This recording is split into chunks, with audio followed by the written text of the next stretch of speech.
right, we have Bear and his week 3 final recap. Go, buddy. Same thing as we did week 1 and 2. We are going to start the dogs, charging that clicker real quick.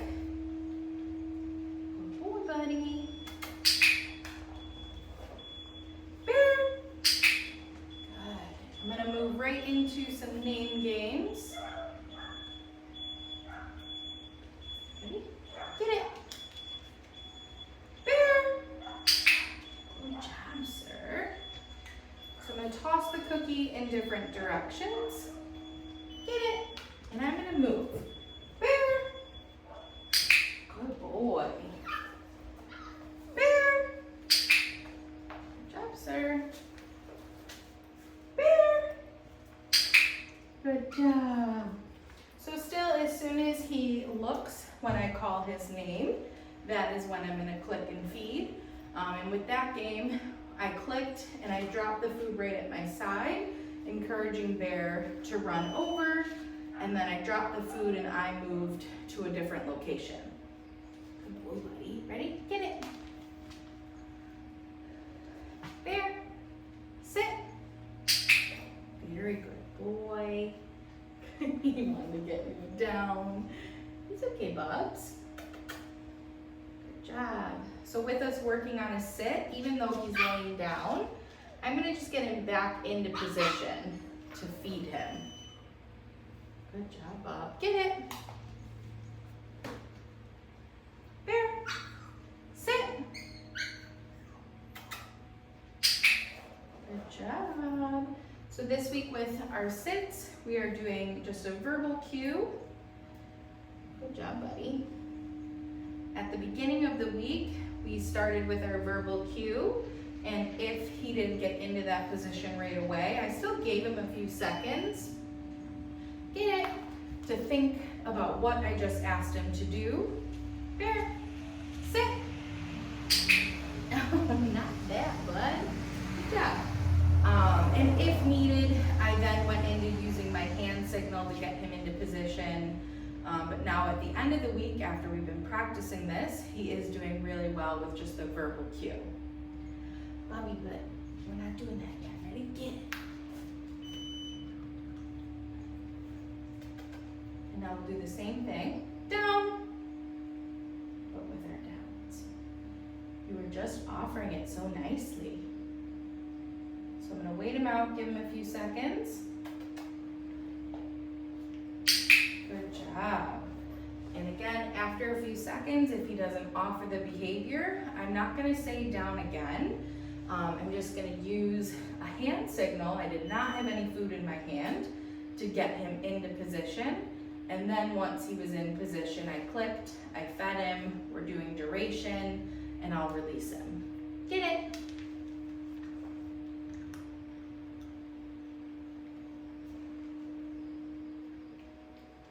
There, sit. Good boy. Down.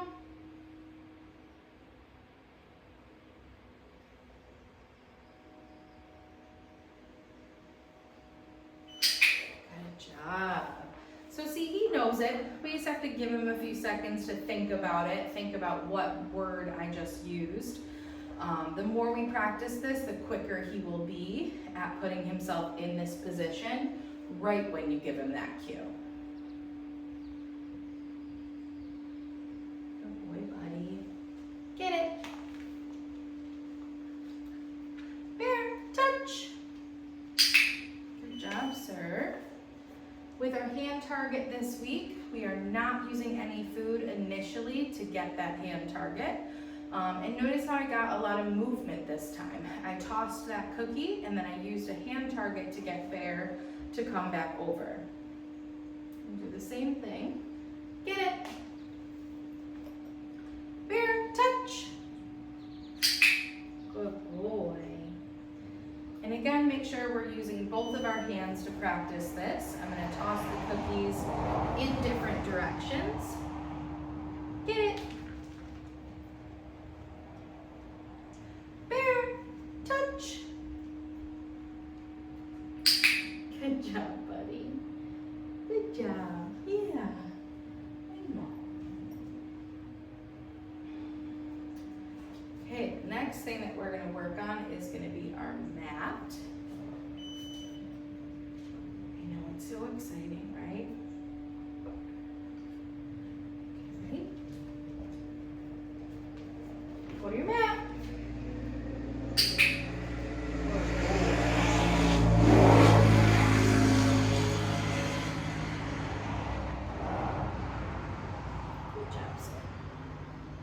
So cueing him over to the mat, as soon as he gets there and is in at least a sit, that is what I'm clicking and feeding. We're going to warm up with the step that we worked on last week. Get it.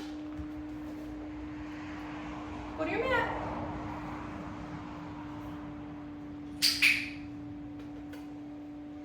And then the new step for this week was trying to get some distance. So just one step away.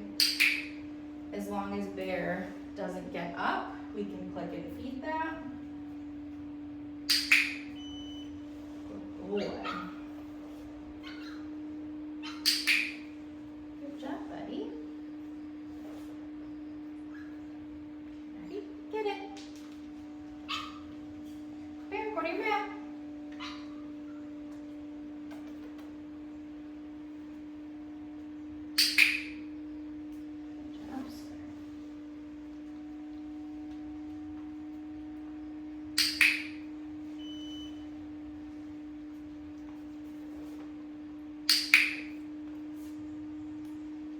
I know you're still chewing.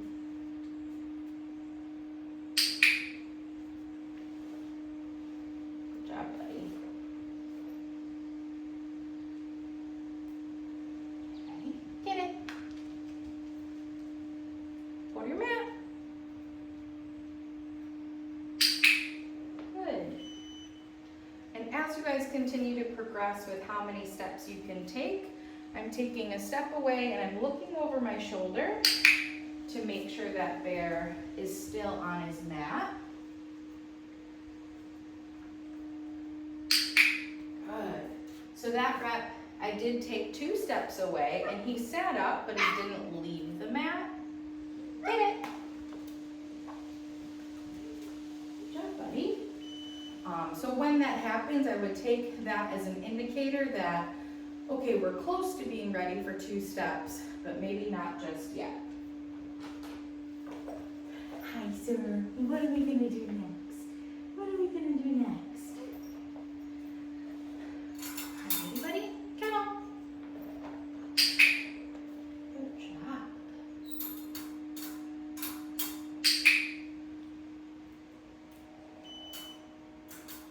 All right, and for our kennel this week, we're cueing him in. As soon as he has 4 paws in, that is what we're going to click and feed. I then want to click and feed for shutting the door. And we're also taking some steps away from the kennel. Now I'm going to practice releasing him from here. So he's waiting. Get it. Good boy. Bear, kennel. Good job.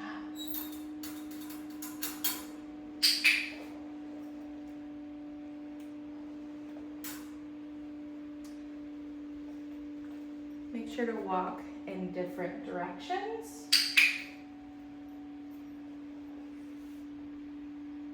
Right now I'm working with the space that I have, but when you guys are at home practicing this, I would gradually work on making my way out of sight.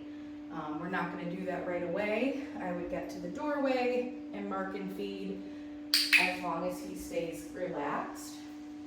And then we'll do a quick where we pop out of sight, click and feed again as long as he stays relaxed. Good job, buddy. Ready? Get it. One more time. Go to your kennel. Good boy.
So with our handling exercises this week, continuing to warm up and practice all of the skills that we've worked on the last few weeks.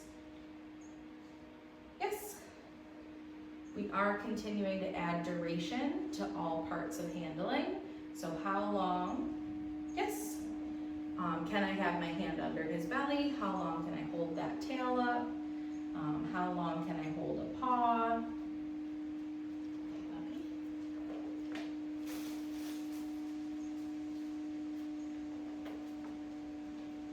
We want to make sure that we start in small increments, so 2-3 seconds to start. Yes, good boy. And gradually build to there, going into 5 seconds, 8 seconds, and continue going up. What's this? It's in my hand. Yes, good boy. With our paw handling, each set that we add, so we started with just general touch. Yes. Then touch with lifting and adding some duration. We then added in a little bit of massage on those toes. So being able to move around those toes to eventually get a nail out. And then this week and last week we worked on getting the nail trimmers to his paws. This week with our brush, we are using the bristle side. My first swipe, I might do the flat side. Yes. Oh boy. And then my bristle. Yes. Good job, sir. Remember to brush in areas that will be brushed when he comes home. So his chest. Yes. Good boy. And coming up to his head. Yes. Good boy, sir. That's a real good boy. Yeah. Our new piece of grooming equipment this week is going to be a noisy tool. This week we're going to use clipper blades. So this type of breed, you might bring him to the well, you will bring him to the groomer and they will shave him down with some clipper blades. So we do want him to be used to noisy tools. So the way that I'm going to do that is I'm going to start with the clipper blades on behind my back. As soon as I turn them on, that is when I'm going to start dropping down a few pieces of food for him. Good boy.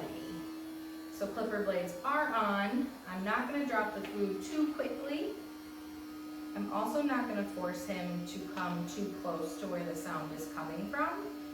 So I do like to kind of toss those cookies away and let him choose to come closer.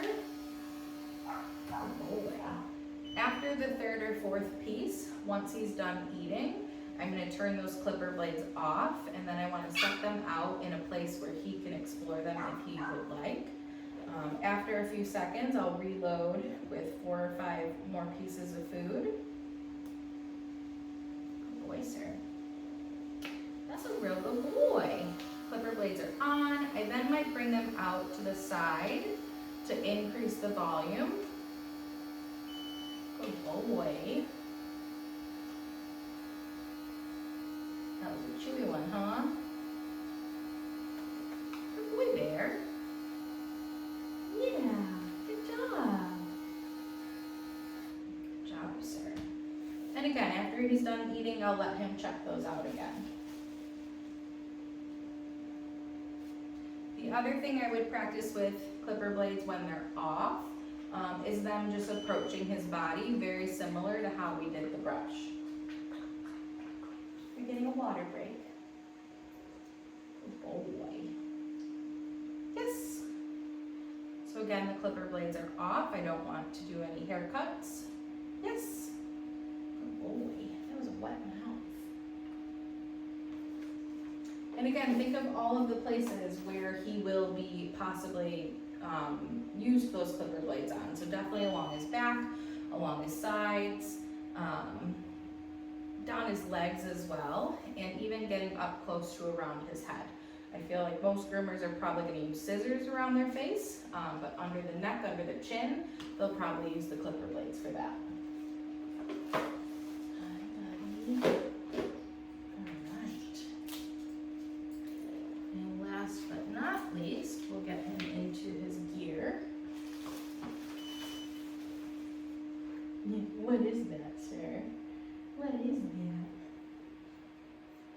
So walking over, getting his paws in. I'm gonna have him attached to food but not quite eating it yet.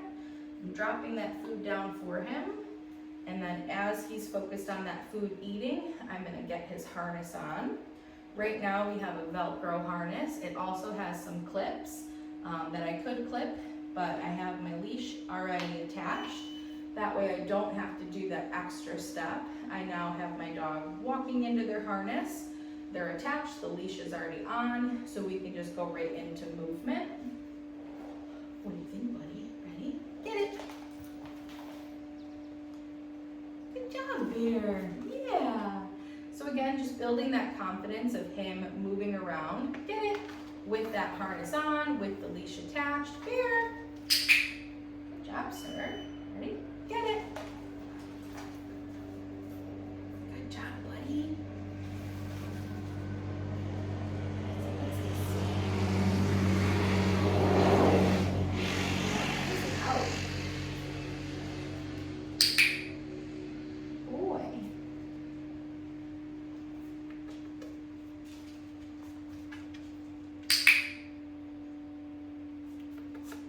Buddy. Good boy. The other step this week was picking the leash up and practicing getting movement as if he were walking on the leash. Sit. Good boy. Bear. Down.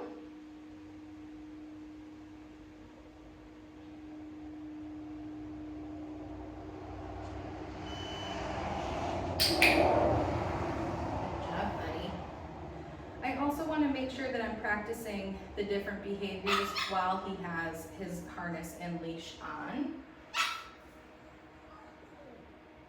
Good boy. Get it. Bear, touch. Good job, sir.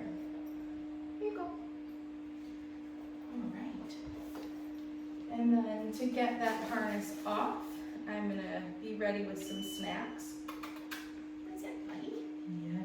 Stuff.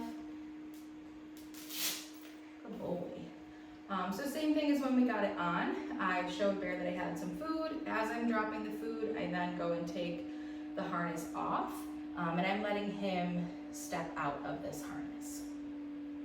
And that's it for Bear's week 3 and final recap.